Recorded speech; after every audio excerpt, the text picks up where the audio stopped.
Ya, les pido por favor, estoy un poquito afónica, así que les pido que participen. Ya, bien, gracias.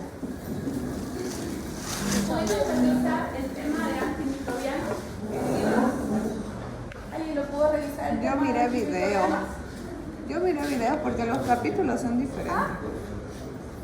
Ya, pero lo miraron, es súper cortito, ¿lo vieron? Sí, Porque son 3 hojas solamente, es súper cortito el tema de antimicrobianos, no está pesado. Entonces es un tema súper facilito.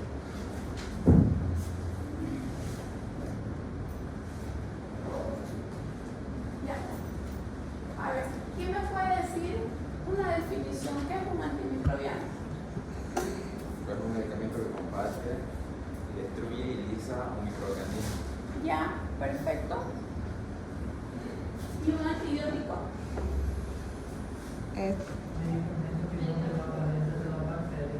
Ya, muy bien, perfecto. ¿Y un quimioprofiláctico?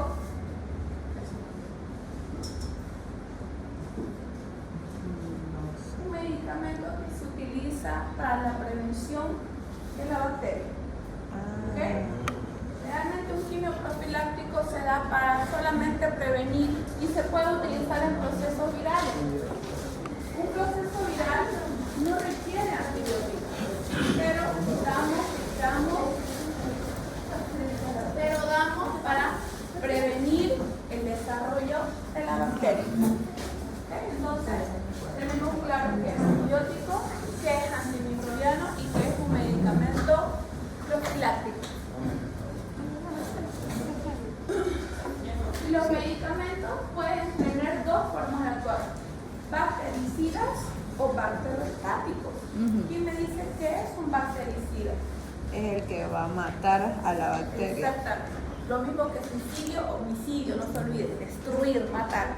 Y bacterostático solamente va a mantener. frenar la multiplicación, mantener al margen de crecimiento a la bacteria. Entonces ya sabemos que es un bactericida y que es un bacterostático, porque generalmente se clasifican de esa forma los antibióticos. ¿Y qué es espectro de acción?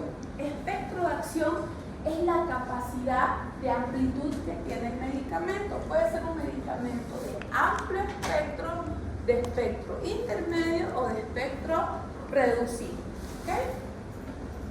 Ahora, los medicamentos también pueden actuar entre ellos. Tenemos 2 palabras muy importantes que se llaman sinergismo y antagonismo. A veces cuando tomamos un medicamento y el medicamento no es de amplio espectro, lo combinamos con otro medicamento, como por ejemplo la amoxicilina. La amoxicilina ya no es muy utilizada porque casi todos los bacterianos son resistentes.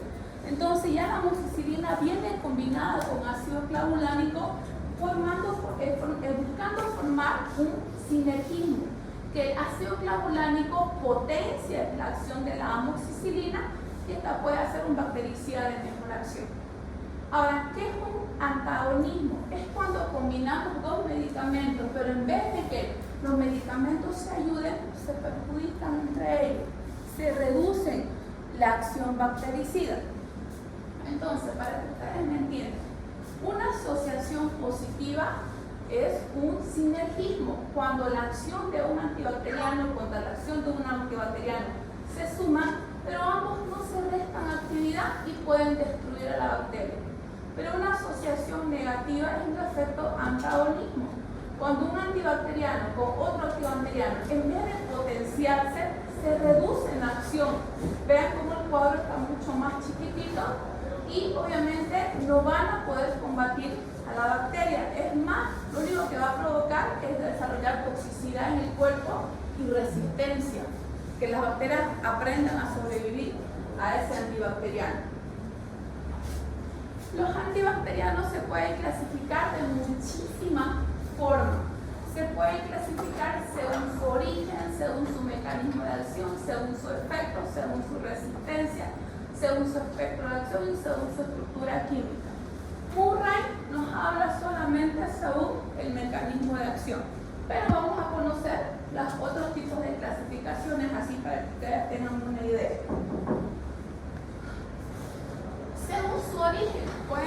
de tipo biológico, que son producidos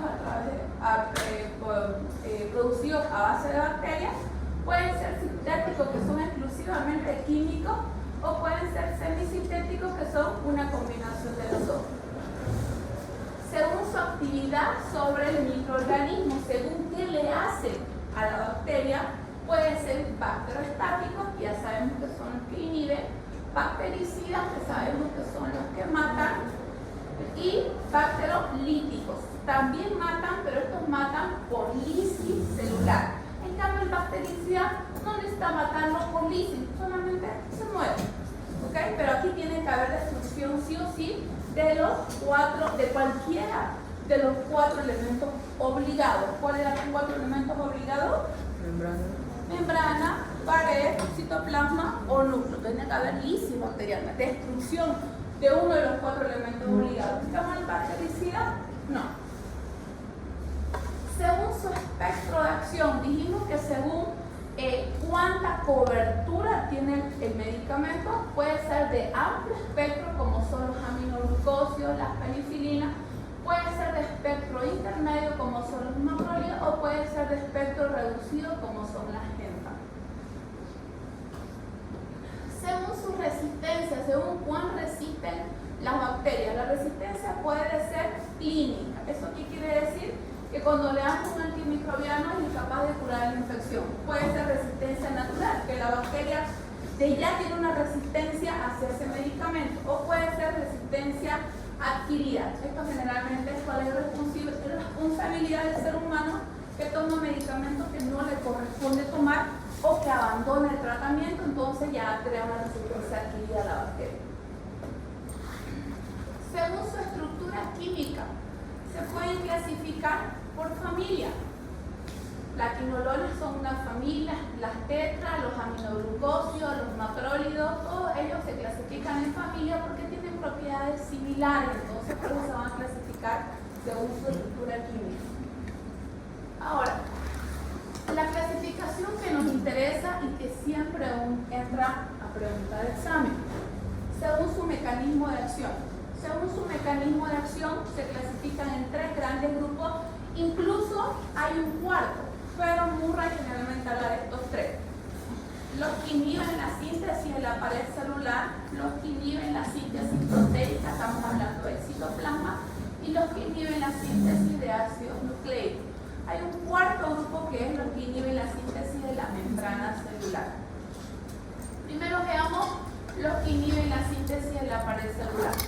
Entonces, estos van a actuar sobre la estructura rígida de la pared celular, la van a destruir, la van a alisar la pared, cosa que pueda el medicamento penetrar ingresar en el interior de la bacteria.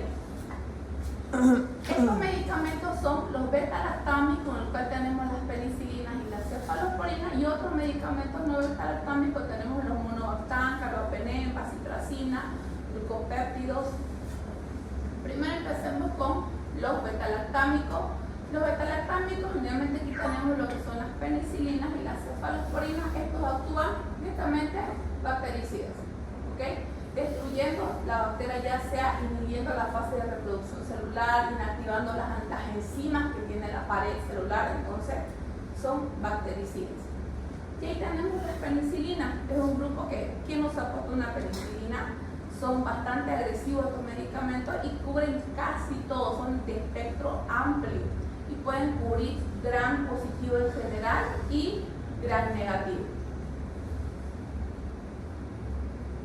Las penicilinas pueden clasificarse de forma natural o de forma sintética.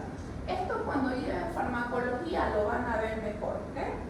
Lo que a mí me interesa que sepan es qué medicamentos entran en cada grupo, porque las preguntas de examen son así. Este medicamento inhibe la síntesis de la pared celular. Inciso A, penicilina. Inciso B, aminoglucósido. Inciso C, tetraciclina. Entonces por eso es que me interesa más que sepan a qué grupo pertenece cada medicamento. ¿Okay? Ya después farmacocinética, farmacodinámica, eso lo van a ver cuando lleven farmacología. La cefalosporina. Las cefalosporinas también actúan como bactericidas. En la cefalosporina Lo que me interesa, por favor, que aprendan es la clasificación de generaciones. Tenemos 4 generaciones importantes: primera, segunda, tercera y cuarta generación. Lo que me interesa es, suele ser pregunta de examen. La cefixima es un bactericida de inciso A, primera generación; inciso B, segunda generación; inciso C, tercera generación; inciso D, cuarta generación. Aprendan qué medicamentos pertenecen a cada generación de la cefalosporina. ¿Okay? O sea, son esos orales de los inyectables, ¿no? Sí. Y la cefixima es de tercera generación. Ahí tenemos la cefalosporina. ¿Ok? Tenemos la cefalosporina, estos son bactericidas, igual. Las de segunda generación son más utilizados en lo que son los cocos gram positivos. Los de tercera generación se utilizan más para infecciones bastante serias. Y los de cuarta generación tienen mayor cobertura con lo que son las pseudomonas y los gram positivos.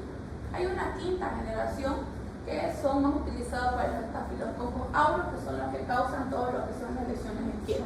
¿Ya? Monobactam también tiene acción igual a acción bactericida. Ya, uno de los monobactanes más conocidos es lo que es el astronam, y tiene bastante acción sobre los gram negativos anaerobios.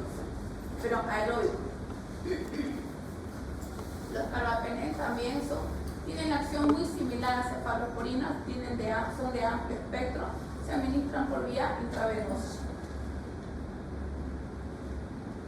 Y inhibidores de los beta-lactámicos tienen una actividad bacteriana bastante limitada. Aquí, por ejemplo, uno de los conocidos, como les contaba, es la amoxicilina. Pero la amoxicilina ya ha perdido bastante resistencia con los medicamentos. Ahora lo van a encontrar la amoxicilina siempre combinada con ácido clavulánico. ¿Buscando qué? ¿Sinergismo o antagonismo? Sinergismo.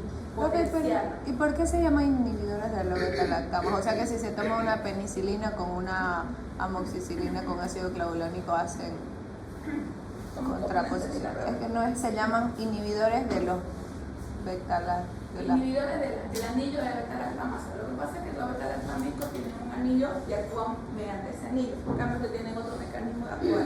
Pero en el primero no se llamaban, que eran los beta-lactámicos. Entonces y ahí estaba la penicilina.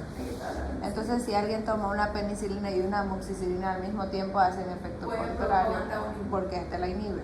Por eso es que ciertos medicamentos no se deben combinar. Tenemos los glucopéptidos, que tienen más acción sobre los cocos gram positivos. Ojo con los glucopéptidos, son ototóxicos y nefrotóxicos. Inhibidores de la síntesis proteica. Dijimos que en el citoplasma tenemos bastante ¿qué? ¿Qué tenemos en el citoplasma? ¿Quiénes son los que se encargan de la síntesis proteica? Ribosomas. Los ribosomas. Entonces, este grupo va a actuar inhibiendo la síntesis proteica de la bacteria. También pueden ser, en realidad generalmente son bacteriostáticos, ¿okay? Porque ¿qué hacen? Evitan para la síntesis proteica. Pero si el tratamiento es continuo y constante, obviamente una bacteria no puede estar sin sintetizar proteína. Entonces, ¿qué va a hacer? Se va a morir. Entonces también a largo plazo pueden actuar también como bactericidas. Y en este grupo lo vamos a tener a las tetraciclina, aminoglucósidos, clorafenicoles, macrólidos, que son los más conocidos. Y estos van a poder actuar ya sea en la subunidad 30 o en la subunidad 50. Ahí tenemos los aminoglucósidos, que seguramente han tomado un aminoglucósido, una amicacina, una canamicina, ya son más utilizados para medicamentos de transmisión sexual, para enfermedades de transmisión sexual. También son nefrotóxicos, también se pueden utilizar para infecciones intestinales.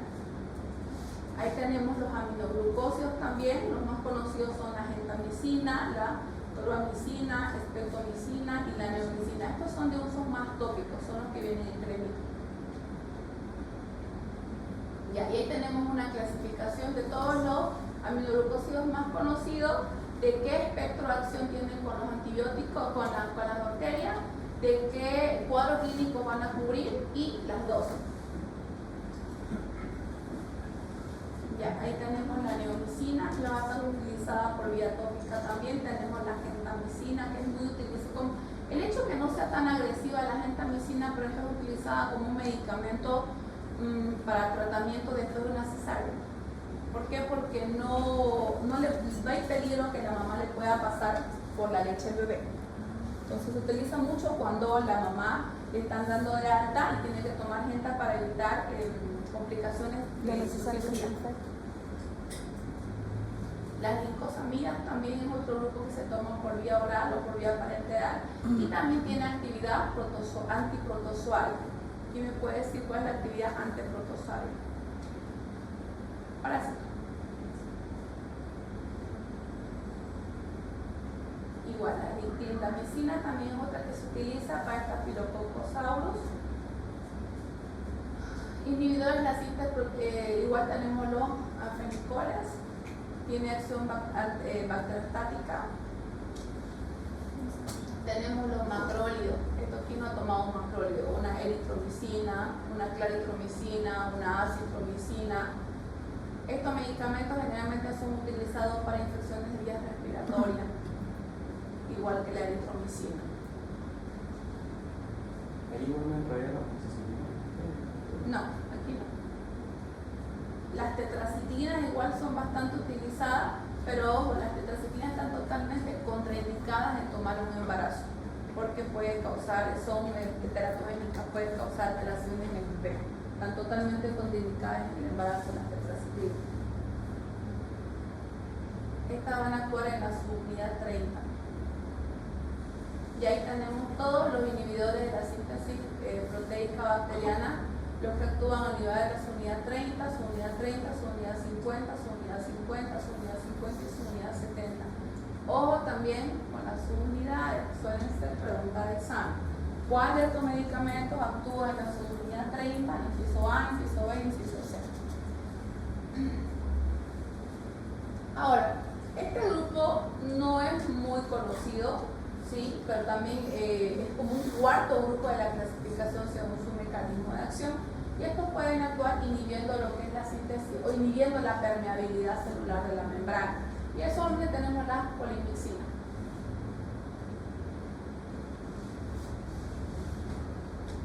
Inhibidores de la síntesis de los ácidos nucleicos.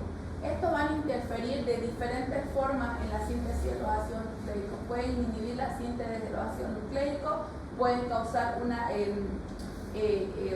interrupción de la división o también pueden interferir con la replicación y la transcripción cuando se está buscando replicar la carga genética. Y aquí van a entrar las sulfamilas, las pirimidina y la quinolona. Las quinolonas son muy frecuentes, las quinolonas. Ahí tenemos la famosa ciprofloxacina. ¿Quién de las niñas no toma una ciprofloxacina? La ciprofloxacina es un medicamento de excelencia para infecciones urinarias. ¿Ok? Al igual que la norfloxacina. Actúa como un bactericida y tiene de amplio espectro. Ahí tenemos también la levofloxacina, la norfloxacina, que son utilizados más para vías respiratorias. Ya, ahí tenemos las quinolonas, también van a venir por generaciones. Ojo con esto, ya, también vienen por generaciones. Igual, las sulfamilas actúan como bacteriostáticos importantes y se utilizan más para infecciones urinarias y procesos gastrointestinales. Y son los famosos Bacticel, Bacterol, que vienen las sulfamidas más el trimetropin, ¿no? Y se busca igual un cinepin. Son muy utilizadas para procesos diarreicos. Ahí entra la tableta de carbón. No. Aquí tenemos los polipéptidos, tenemos lo que son las vacitracinas, las polimicinas, que vienen combinadas para hacer como unos polillos antibacterianos. Ya, este es es como un memotécnico en realidad, ¿no? Para reconocer quiénes son los que forman en el grupo parte de los que inhiben la pared celular, los que inhiben la síntesis proteica y los que inhiben la síntesis de los ácidos nucleicos. Es más un memotécnico para que ustedes lo puedan aprender qué medicamentos entran en cada grupo. Ya, ahora, ¿cuáles son las características de un buen antimicrobiano? A ver, digan ustedes, ¿cuáles son las características de un buen antimicrobiano? Su espectro. Ya, que tengan amplio espectro, ¿qué más? Si es Que sea bactericida o bacteriostático. bactericida. Bactericida toda la vida, ¿qué más? ¿Cómo? Bien, que no sea tóxico, que tenga efectos secundarios reducidos, ¿qué más?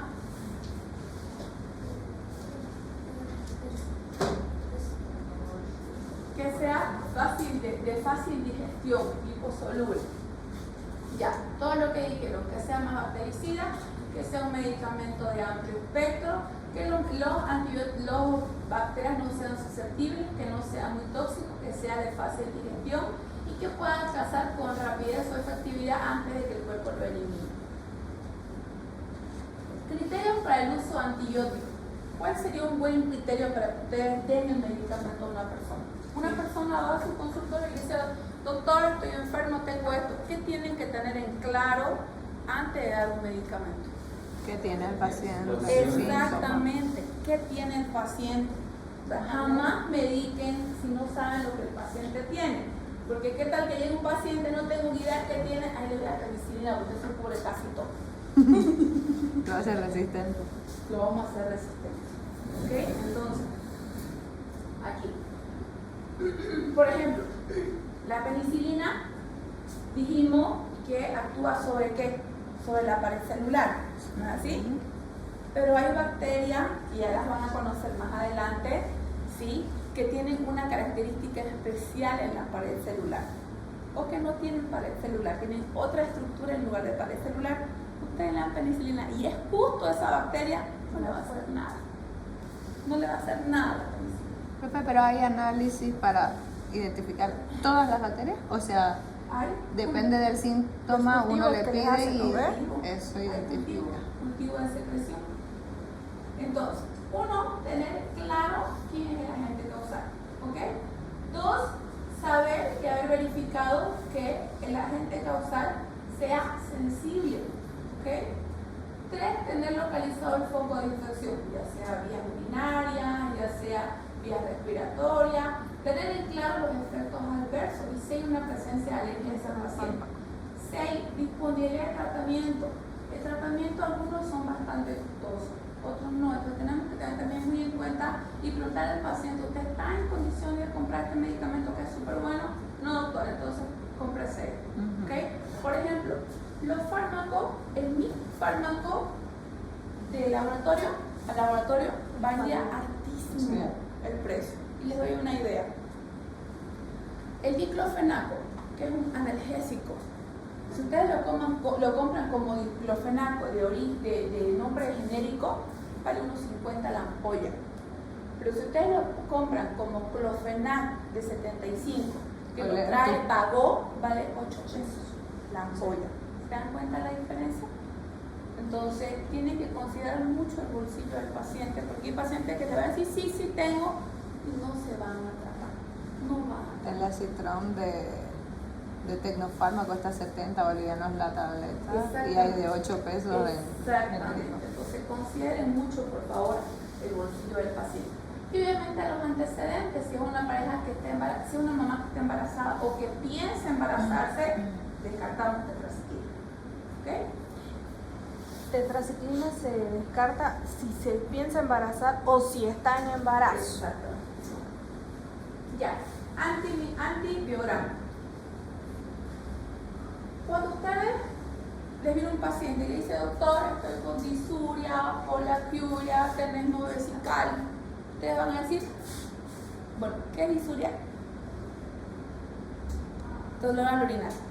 Polaquiuria, orinar a cada rato. Tenesmo vesical, dificultad para hacer pipí. Entonces usted dice infección urinaria, ¿ok?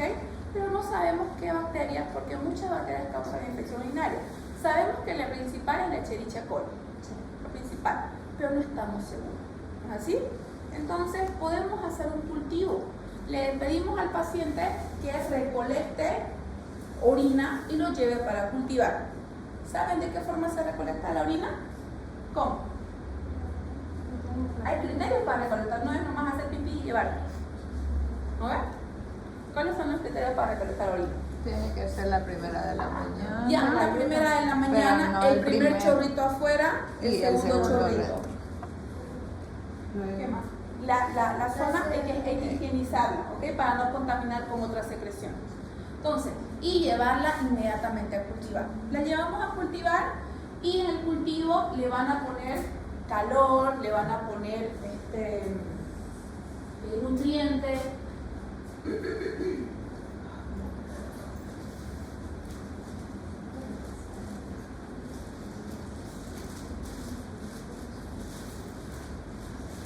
Ellos van a formar una gelatina rica en nutrientes, ¿sí? Y lo van a poner en estas cajas llamadas cajas Petri, ¿ok? Entonces, ponen la gelatina rica en nutrientes, agarran, ¿sí? Un hisopo, lo ponen en la orina y lo ponen así, ¿ok? Y la tapan y le dan humedad, calor, pH, oscuridad, lo que la bacteria necesita. En el transcurso de los días la bacteria va a empezar a crecer y la colonia va a ser muy evidente a qué bacteria nos estamos enfrentando. Entonces, ya tengo detectada la bacteria. Lo ideal cuando pedimos un cultivo es pedir cultivo más antibiograma. ¿Qué es el antibiograma? Es que yo una vez que tengo detectada la bacteria, la expongo a diferentes tipos de medicamentos. Entonces, ya tengo cultivada mi bacteria y agarro diferentes pastillitas de medicamentos y las coloco en la caja Petri. Y veo a qué bacteria mi medicamento, ¿sí?, hace resistencia. Por ejemplo, esta es una caja Petri.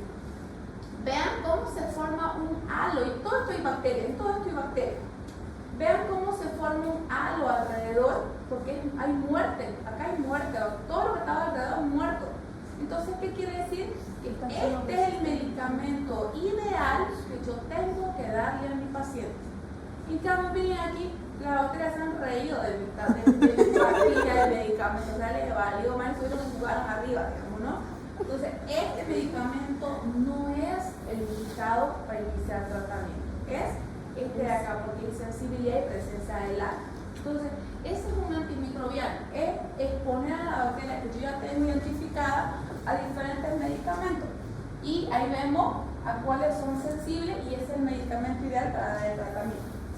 Profe, también es importante, o sea, por ejemplo, a mí me pasó en una de las mejores clínicas de acá, que pidieron así y la doctora no se dio cuenta y me dio un medicamento de los que estaba resistente en el antibiograma. En ese entonces yo ya lo entendía, pero le escribí y le digo, pero me hizo comprar este medicamento, obviamente yo no lo había comprado, pero le dije, me hizo comprar este medicamento y aquí dice que yo soy resistente, y yo decía, ay sí, verdad, no puedes tomar ese, tiene que ser el otro. Entonces, claro, y, o sea, a veces es como que se confían y hacen, pero no miran bien cuáles son los resistentes. Pero yo era resistente de 6 medicamentos a 5, digamos.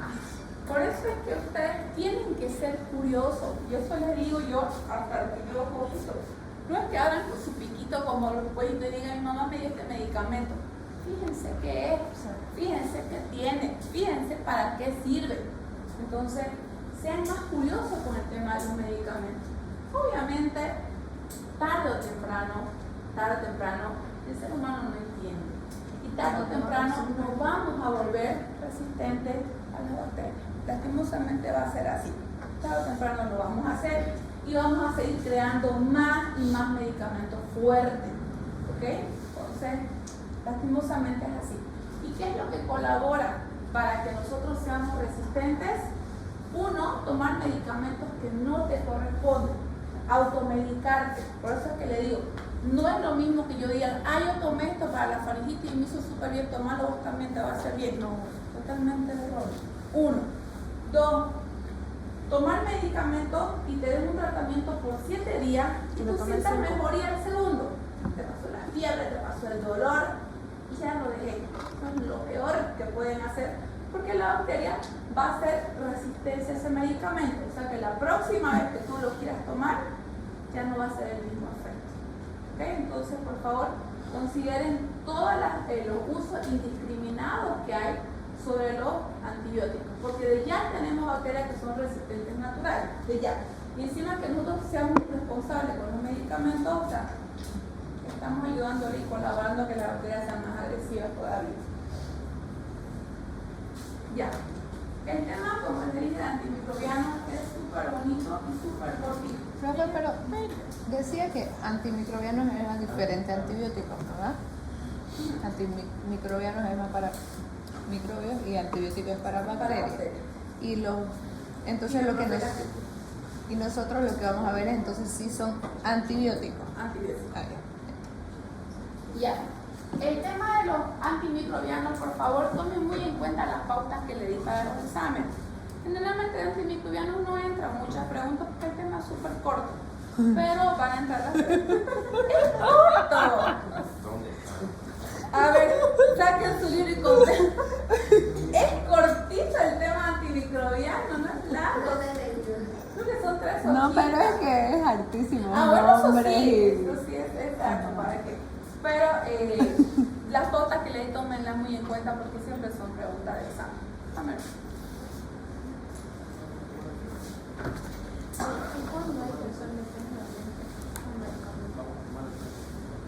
Cuando uno revisa los antecedentes del paciente, si es un paciente que presenta alergia, si es un paciente que es la primera vez que toma ese medicamento y no lo ha tomado antes, o sea, antecedentes de alergia familiar.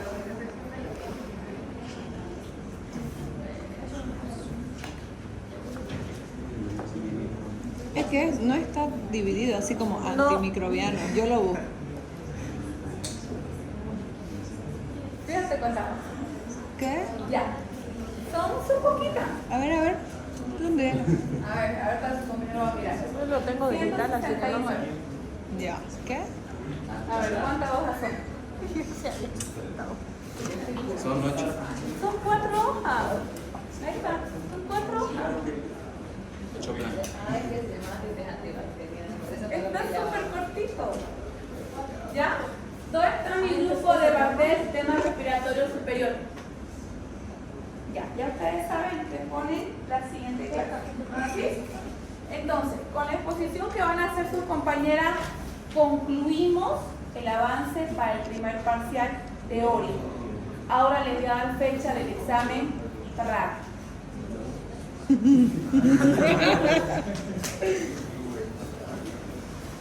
Ya yo se los mandé.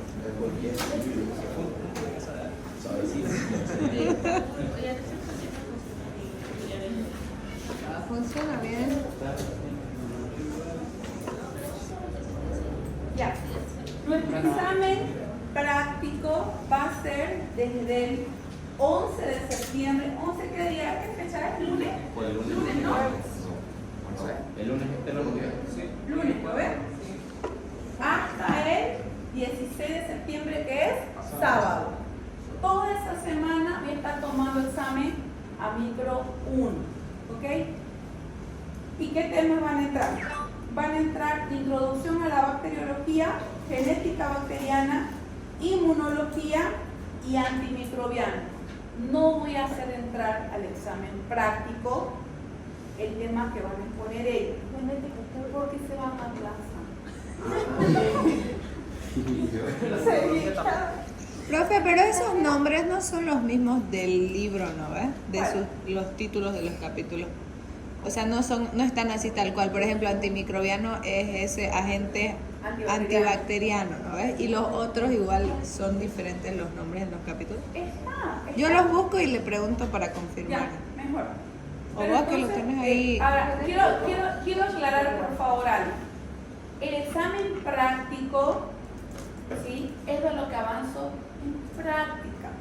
Si ustedes han venido a todas mis prácticas, lo que yo expliqué en práctica, lo que yo los hice trabajar en práctica, es lo que yo les voy a preguntar. ¿Ok? No es examen teórico, es examen práctico. ¿Ok? Eso quiero que entiendan. No han faltado a mis prácticas, no tienen problema. Lo que yo expliqué en práctica es lo que yo voy a preguntar en práctica. ¿Ok? Porque no es teórico, eso quiero que entiendan. ¿Ok? Entonces va a entrar introducción. ¿Qué vimos en introducción? La bacteria, elementos obligados, facultativos, morfología, toda la clasificación bacteriana. Genética, ¿qué vimos en genética? Transcripción, transformación, traducción, sustitución, adición. Inmunología, ¿qué vimos en inmunología? Inmunidad innata, adquirida, cómo es la adquirida, glóbulos blancos, clasificación. Eso. Antimicrobiano, lo vamos a ver esta semana. Antimicrobiano. Eso van a dar examen. De lo que yo les hablé en clase. ¿Ok? Si han venido a las prácticas y no han faltado, pues ya probaron. Ahora, la semana, ellos van a exponer sistema respiratorio superior. Eso no lo voy a meter al examen, entonces van a clase. Sí, sí. Entonces es alto. Ya, ahí van a entrar las familias estreptococcus. Es bonito. Se la voy a perdonar ese tema. Ya para la práctica, entonces vamos a dar solamente examen de esos 4 temas la próxima semana. Ahora, generalmente para el examen, cuando entramos en semana de examen, se enferma, le da diarrea, se muere el gato, se muere el perro, todo. Ustedes no tienen idea cuántos enfermos tengo la semana del examen. Altísimo. Pero quiero dejarles en claro algo. Yo voy a estar tomando examen del 11 de septiembre hasta el 16. Ahora, si ustedes deciden enfermarse toda la semana, ahí no me culpo. Pero si no dan examen el lunes, búsquenme el martes, búsquenme el miércoles, búsquenme el jueves, el viernes. Tienen una semana para buscarme si es que por X motivo decidieron enfermarse ese día y me tienen que presentar justificativo. No es una doctora, me enfermé, ok, el examen otro día. Me tienen que traer justificativo de la enfermedad y yo les pongo el examen. Porque no es mi nota, es su nota de ustedes. Yo no me tengo que preocupar, son ustedes. Yo no tomo examen otro día. Por eso es que yo dispongo una semana de examen. Si por X motivo tal día no pudieron, pueden buscarme toda la semana, estar tomando examen a todos los de micro 1, incluso a mis alumnos de micro 2 que van a estar en examen igual. Entonces ustedes pueden entrar a cualquiera de mis clases a rendir su examen. Pero no se enfermen, porque es más bonito dar examen con sus compañeros a dar examen con otro grupo ajeno. ¿No así? ¿Ya? Ahora, ¿cómo es el examen? El examen es oral. Eso quiero que quede claro. El examen es oral. Primero llegamos todos, llamo lista y saco a todos afuera. Y los hago entrar de 3 en 3 o de 2 en 2, dependiendo la cantidad. ¿Ok? Y el examen lo dan en la pizarra. Por eso yo les decía, aprendan a graficar. ¿Por qué creen que los he hecho dibujar? No es por gusto y gana. Ya fuiste. Le voy a dar como la dibujar. Explíqueme tal cosa en gráfico. ¿Sí? Van a haber preguntas solamente orales, como van a haber preguntas en pizarra. Así que van a pasar de y todos mis exámenes son así. Todos. O sea, nosotros Hasta tenemos el que final. dibujar. Bueno, en el final pasan de uno en uno. No importa que lo hacen horrible, pero que tengan la idea, es lo que me interesa. Porque han pasado y me dio unas bacterias espectaculares, como que unas arañas aplastadas también. Pero a mí lo que me interesa es que tengan la idea. ¿Qué es una bacteria? ¿Cuáles son elementos obligados? ¿Cuáles son elementos facultativos? ¿Cuál es la función de cada uno de ellos? Que tengan la Y idea. eso de las arañitas encima de las cositas también. También, transformación, traducción, conjugación, lo dibujan y lo explican. Y su nota se la doy ese ramo y se la pongo ese ramo. Y ya tienen su nota del primer parcial. ¿Ok? ¿Quedó claro? Ninguna duda, ¿verdad? Ya, entonces ya saben, ya tienen fecha de examen para el primer parcial. Ya tenemos una exposición para la próxima semana y con eso concluimos el avance para nuestro primer parcial. Ahora, los parciales tengo entendido que para medicina empiezan el 17 hasta el 23, 23 o 24, no me equivoco. ¿Ok? Entonces, con el afán de que ustedes puedan concentrarse en estudiar, sí, lo voy a liberar esta semana. ¿Ok? Por eso es que me interesa que den una semana antes de los exámenes. exámenes teóricos para que vayan y se pongan a estudiar. Profe, pero nosotros tenemos con usted otro examen aparte. Este es el examen, o sea, el que vamos a dar el lunes, digamos, es nuestro examen parcial de su materia, ¿no? Sí. No tenemos que dar otro en la siguiente semana de los parciales generales. No, solo es ese examen. Ya. Solo es ese examen, no hay más examen. Ajá. ¿Alguna otra duda? Quedó todo claro, ¿no? Tenemos Sí. fecha de examen, tenemos los temas, ya saben qué les voy a preguntar. Si han faltado alguna práctica, se apretaron a punto, porque yo lo que expliqué es lo que yo voy a preguntar. Entonces no se asusten de que les voy a preguntar súper preguntas rebuscadas, no. Lo que yo expliqué, yo voy a preguntar. ¿Ok? Nada más. ¿Ya? Listo, niños, nos vemos entonces, ¿sí?